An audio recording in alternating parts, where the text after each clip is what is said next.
This is very important topic on law of contracts.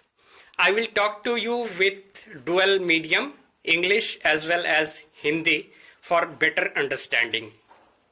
So for understanding contract, we have to understand what is agreement, what is promise, what is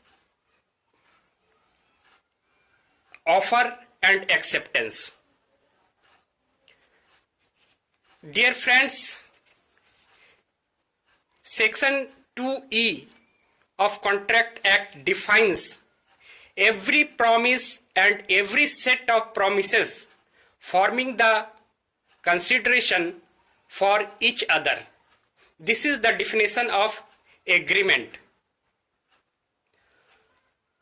तो यहाँ पे हम ये देखते हैं कि agreement के बारे में जो बताया गया है डिफिनीशन में, यह क्या है?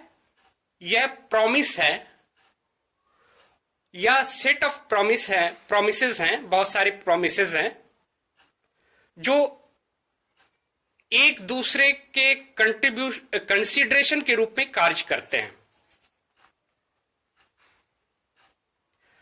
तो एग्रीमेंट को जानने के लिए पहले मुझे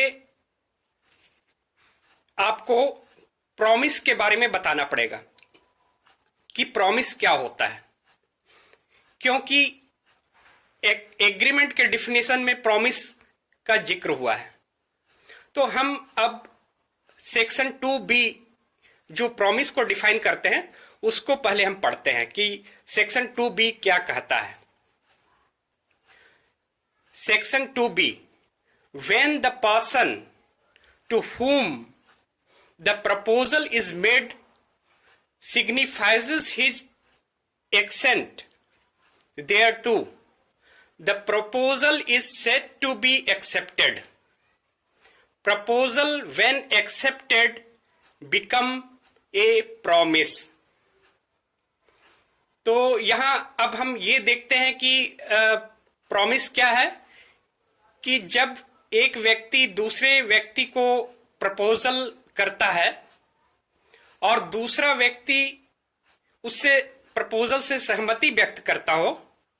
जैसे कि मैं आपको कहूं कि मैं अपनी यह कलम 10 रुपए में आपको बेचना चाहता हूं, तो अगर आपकी सहमति हो जाती है कि हां आप लेने के लिए तैयार हैं, तो ये फिर प्रॉमिस में आ जाता है, यह प्रॉमिस के अंतर्गत फिर आ जाता है.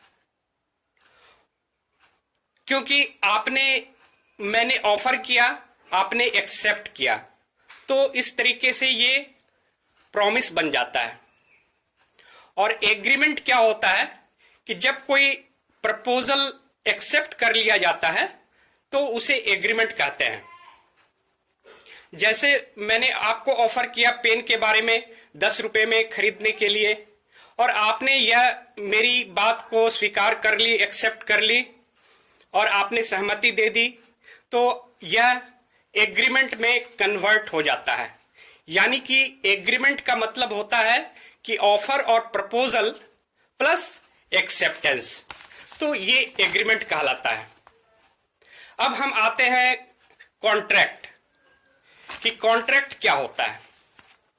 तो contract act section 2H define करता है एग्रीमेंट इनफोर्सिएबल बाय लॉ, यानी कि सारे एग्रीमेंट जो लॉ के द्वारा इन्फोर्स किए जा सके वे कॉन्ट्रैक्ट कहलाते हैं. तो आपने देखा कि एग्रीमेंट क्या है. एग्रीमेंट को आपने पहले ऊपर समझ लिया. तो अब हम देखते हैं कि जब प्रपोजल या ऑफर दिया जाता है एक व्यक्ति के द्वारा, तो दूसरा व्यक्ति उसे स्वीकार कर लेता है, तो वह एग्रीमेंट कहलाता है. और यही एग्रीमेंट कॉन्ट्रैक्ट उस समय में बनता है जब वह एग्रीमेंट लीगली इनफोर्सिएबल हो, यानी कि लीगल कानूनी तरीके से उस एग्रीमेंट को लागू करवाया जा सके. तो ऐसी स्थिति में वह एग्रीमेंट कॉन्ट्रैक्ट में कन्वर्ट हो जाता है। यानी कि हम देखते हैं कि एग्रीमेंट और कॉन्ट्रैक्ट में एक माइन्यूट सा अंतर सा है, जिसे हम समझने की कोशिश करेंगे। जैसा कि हम देखते हैं कि एग्रीमेंट में ऑफर दिया जाता है एक पार्टी के द्वारा और दूसरा पार्टी उसे एक्सेप्ट करता है, तो वह एग्रीमेंट में कन्वर्ट हो जाता है। लेकिन कॉन्ट्रैक्ट में क्या होता है कि एग्रीमेंट जो होता है, एग्रीमेंट होने के बाद अगर वो एग्रीमेंट लीगली इन्फोर्सिबल होता है, कानूनी रूप से उस एग्रीमेंट को लागू करवाने की शक्ति होती है, तो ऐसे एग्रीमेंट कॉन्ट्रैक्ट कहलाते हैं। और फिर एग्रीमेंट देखते हैं कि एग्रीमेंट का जो टर्म है यह काफी व्यापक है। इस सेंस में व्यापक है क्योंकि इसमें लीगली इन्फोर्सिबल एग्रीमेंट भी हो सकते हैं और सोशल एग्रीमेंट भी हो सकते हैं। लेकिन कॉन्ट्रैक्ट का जो ये है टर्म है, थोड़ा नैरो है, एग्रीमेंट से नैरो है, क्योंकि यहां पे सिर्फ लीगल इन्फोर्सिबल एग्रीमेंट ही कॉन्ट्रैक्ट कहलाते हैं। जो लीगली इन्फोर्सिबल हो सके वैसे एग्रीमेंट ही कॉन्ट्रैक्ट कहलाते हैं। तो हम एग्रीमेंट में ये देखते हैं कि ये एग्रीमेंट लीगल ऑब्लिगेशन क्रिएट नहीं भी कर सकता है, क्योंकि इसमें लीगल एंड सोशल दोनों प्रकार के एग्रीमेंट आते हैं। लेकिन कॉन्ट्रैक्ट जो है हमेशा लीगली इन्फोर्सेबल होता है, यानी कि यहां व्यक्ति के ऊपर कानूनी रूप से ऑब्लिगेशन होता है पूरा करने का।